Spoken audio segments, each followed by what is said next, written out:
اخبار میں اشتہار چھپا، مرسڈیز کار برائے فروخت صرف 100 روپے میں۔ کوئی بھی اس پر یقین نہیں کر رہا تھا، پر ایک صاحب یہ اشتہار دیکھ کر لکھے ہوئے ایڈریس پر جا پہنچے اور دروازہ کی بیل بجائی۔ ایک ادھیڑ عمر کی خاتون نے دروازہ کھولا۔ صاحب نے پوچھا، آپ ایک مرسڈیز کار بیچ رہی ہیں؟ خاتون: جی ہاں۔ صاحب: میں کار دیکھ سکتا ہوں؟ جی، شوق سے آئیے۔ یہ کہہ کے خاتون نے گراج کھلوایا۔ صاحب نے دھیان سے کار کو دیکھا تو ان کی آنکھیں پھیل گئیں۔ بولے، یہ تو ایک دم نئی ہے۔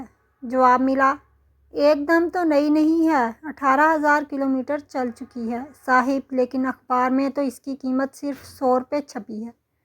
خاتون: صحیح چھپی ہے، 100 کی ہی ہے۔ آپ 100 روپے دیجیے اور کار لے جائیے۔ صاحب نے کانپتے ہاتھوں سے 100 روپے نکال کے دیے۔ خاتون نے 100 روپے لے کر فوراً رسید بنائی اور کار کے کاغذات چابی کے ساتھ صاحب کو پکڑا دیے۔ شدید بے یقینی کے عالم میں صاحب نے آخر پوچھا، بہن جی، آپ اب تو بتا دیجیے کہ معاملہ کیا ہے، میں تو حیرت سے مرا جا رہا ہوں۔ خاتون: گھبرائیے مت، کار اب یقینی طور پر آپ ہی کی ہے۔